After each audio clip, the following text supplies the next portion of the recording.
જૂનાગઢ જિલ્લાના માળિયાહાટી તાલુકાના જૂથળ ગામમાં જે દલિત સમાજના આગેવાન એવા ભરત સોંદરવાના હત્યા કેસમાં હવે જે છે સમાજ મેદાને આવ્યો છે અને કલેક્ટર કચેરી અને આઈજી કચેરીએ પહોંચીને ઉગ્ર વિરોધ નોંધાવ્યો છે। શું ને સમગ્ર મામલો તેના વિશે વિગતે ચર્ચા કરીશું। નમસ્કાર, હું છું પ્રથમ મોદી, આપ જોઈ રહ્યા છો નિર્ભય ન્યૂઝ। જૂનાગઢમાં થોડા સમય પહેલા જે બનાવ સામે આવ્યો હતો, જેમાં દલિત સમાજના આગેવાન એવા ભરત સોંદરવાના શંકાસ્પદ મૃત્યુ કેસમાં પોલીસ તપાસ સામે હવે અનુસૂચિત જાતિના સમાજમાં ભારે રોષ ફાટી નીકળ્યો છે। ઘટનાને 2 મહિનાથી વધુ સમય વીતી ગયો હોવા છતાં પોલીસ તપાસમાં કોઈ નક્કર પરિણામ આવ્યું નથી તેવો આક્ષેપ સમાજના આગેવાન દ્વારા કરવામાં આવ્યો છે અને આ મામલે સત્ય બહાર લાવવા અને પીડિત પરિવારને ન્યાય અપાવવા માટે જૂનાગઢ જિલ્લા અનુસૂચિત જાતિ સમાજના આગેવાનોએ રેન્જ આઈજી કચેરી ખાતે આવેદન આપીને તાત્કાલિક ઉચ્ચ સ્તરીય તપાસની માંગ કરવામાં આવી છે। મળતી માહિતી અનુસાર જૂથળ ગામ પંચાયતની સામાજિક ન્યાય સમિતિના ચેરમેન તરીકે સેવા આપતા ભરત સોંદરવા 7 માર્ચ 2026ના રોજ ગીર સોમનાથ જિલ્લાના તલાલા તાલુકાના સમિયર ગામથી શંકાસ્પદ હાલતમાં તેમની લાશ મળી આવી હતી।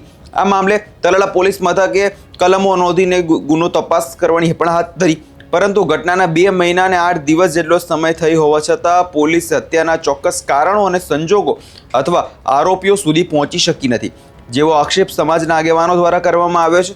અને હવે આ જ મામલાને લઈ સમાજના આગેવાનો જે છે રોષે ભરાયા છે અને રેન્જ આઈજી કચેરીએ પહોંચીને ત્યાં વિરોધ નોંધાવ્યો છે।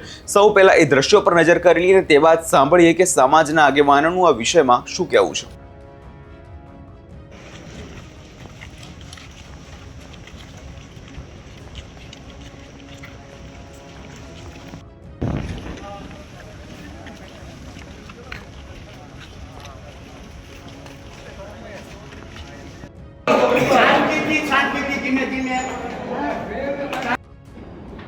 બધા લોકો સાહેબ માત્ર ભરતભાઈને ન્યાય મળી sir, what is the behind, what is the reason behind? આની પાછળનું કયું કારણ છે કે જેને લીધે સોશિયલ મીડિયાના મારફતથી અથવા તો મીડિયાના મારફતથી જાહેર કરે કે ભાઈ ભરતભાઈની મગર આ રીતે તમને શાંત આમે કોઈ રીતે આવું સ્થાપિત શક્ય નથી।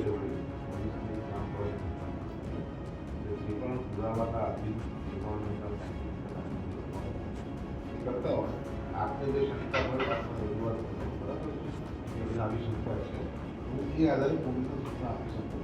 હું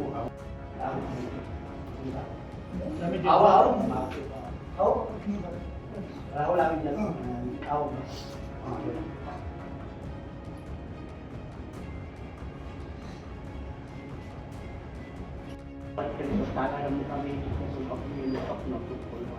તો બધી બાબતે આ વસ્તુ સમીક્ષા થઈ નથી, પણ સર અમે 2 મહિનાના 8 દિવસથી અમે 42 વખત તાલાળા પોલીસ સ્ટેશન અમને બોલાવે, નિવેદન અપાવે, પતી ગયું તમે સબૂત લેતા આવો, પાછા બોલાવે, નિવેદન અપાવે, તમને કોઈ સંપદ હોય તો નામ આપો, પાછા નિવેદન અપાવે, પાછા બીજા કઈ વાતચીત થાય અને એનું કોઈ નિરાકરણ આવતું નથી।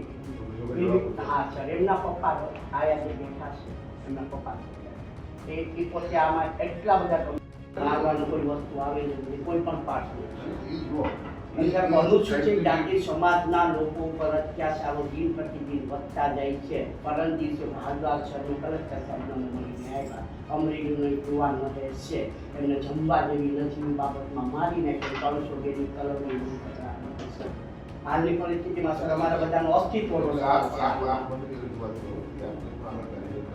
સર, એના માટેનું જો અમે અલ્ટિમેટમ આપીએ છીએ આપને કે જો 15 દિવસની અંદર અમને આનું ક્લીન ને ઇન્વેસ્ટિગેશન નહીં થાય અને આ બાબતે આગળ નહીં વધે તો અમારામાં છે ને બોડીને દક્ષિણ આવે છે 12 તારીખે અમને ફરજ પડશે સર બોડી લઈને આવવાની અને ફરીથી જે માસ્ટર લોકો છે એના હસ્તક પોસ્ટમોર્ટમ થાય।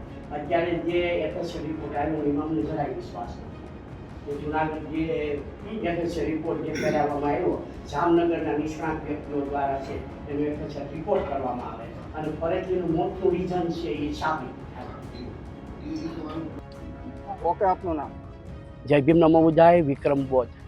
જૂનાગઢ જિલ્લાના માળિયા તાલુકાના જૂથળ ગામે ભરતભાઈ સોંદરવા સામાજિક ન્યાય સમિતિના ચેરમેન, યુવા આગેવાન, યુવાનોની ધડકન અને બધી જ્ઞાતિઓ સાથે સંકળાયેલા ભરતભાઈ સોંદરવાની કણપીન હત્યા કરવામાં આવી। કર્ણપીર હત્યા થઈ એમાં કર્ણપીર હત્યાને 2 મહિનાના 8 દિવસનો સમય થઈ ગયો, છતાં પણ અમે 42થી વધારે વખત તાલાળા પોલીસ સ્ટેશને ગયા, પરંતુ આનું કોઈ પણ સુરાગ મળતો નથી.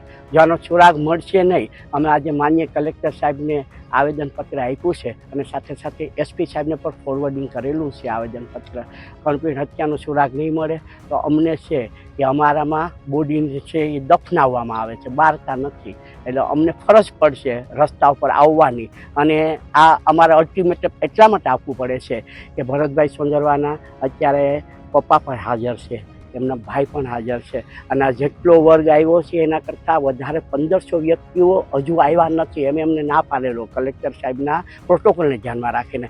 આ બધા મજૂરિયા વર્ગ છે અને ભરતભાઈ સાથે સંકળાયેલા છે. એટલે અમારી તંત્રને, પોલીસ તંત્રને, માન્ય કલેક્ટર સાહેબને જે સીધા અધિકારી છે સરકારના, એમને અમે નમ્ર અનુરોધ કરીએ છીએ કે વહેલામાં વહેલી તકે 15 દિવસની અંદર ભરતભાઈના કાતિલોને પકડવામાં આવે. નહીં પકડવામાં આવે તો આપની ખ્યાલ જ છે અમે બોડીને લઈ અને અહીંયા કલેક્ટર કચેરીએ અને એસપી કચેરીએ આવી જઈશું. સબકા મંગલ હો, સબકા કલ્યાણ. ઓકે, આપનું નામ? મારું નામ વિનોદ સુંદરવા છે. હું ભરત સુંદરવાનો મોટો ભાઈ છું.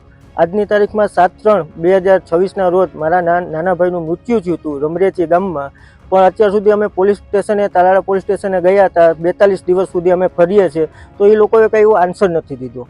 અત્યારે અમે ગીર સોમનાથના કલેક્ટર સાહેબને, એસપી સાહેબને આવેદનપત્ર આપ્યું છે અને 15 દિવસનો અલ્ટિમેટ આપ્યો છે કે 15 દિવસમાં જો કોઈ તંત્ર ન્યાય નહીં આપી શકે તો અમે બોડી કાઢી ફરીથી FSL કરવા માટે અમે જામનગર ખાતે જવાના છે.